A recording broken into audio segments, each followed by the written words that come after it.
Nama barbaadaniif eenyummaan keessan osoo hin beekamin bilbiluu yoo barbaadan koodii asirratti argaa jirtan kan yeroo isin bilbiltanii haala kanaan haayidii isiniif godhaa jechuudha. Kana jechuun immoo nama kamiyyuu bilbiltanii lakkoofsi bilbilaa keessanii namni sun arguu hin danda'u jechuudha. Viidiyoo itti aanu irratti immoo akkamitti karaa kaastan isinitti agarsiisa. Follow like godhaa. Nama barbaadaniif eenyummaan keessan osoo hin beekamin bilbiluu yoo barbaadan koodii asirratti argaa jirtan kan yeroo isin bilbiltanii haala kanaan haayidii isiniif godhaa jechuudha. Kana jechuun immoo nama kamiyyuu bilbiltanii lakkoofsi bilbilaa keessanii namni sun arguu hin danda'u jechuudha. Viidiyoo itti aanu irratti immoo akkamitti karaa kaastan isinitti agarsiisa. Follow like godhaa.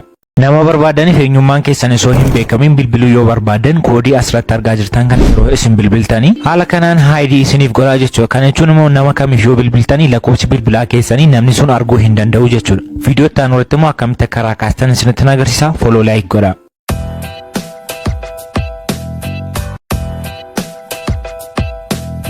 Nama barbaadaniif eenyummaan keessan osoo hin beekamin bilbiluu yoo barbaadan koodii asirratti argaa jirtan kan yeroo isin bilbiltanii haala kanaan haayidii isiniif godhaa jechuudha. Kana jechuun immoo nama kamiyyuu bilbiltanii lakkoofsi bilbilaa keessanii namni sun arguu hin danda'u jechuudha. Viidiyoo itti aanu irratti immoo akkamitti karaa kaastan isinitti agarsiisa. Follow like godhaa. Nama barbaadaniif eenyummaan keessan osoo hin beekamin bilbiluu yoo barbaadan koodii asirratti argaa jirtan kan yeroo isin bilbiltanii haala kanaan haayidii isiniif godhaa jechuudha. Kana jechuun immoo nama kamiyyuu bilbiltanii lakkoofsi bilbilaa keessanii namni sun arguu hin danda'u jechuudha. Viidiyoo itti aanu irratti immoo akkamitti karaa kaastan isinitti agarsiisa. Follow like godhaa.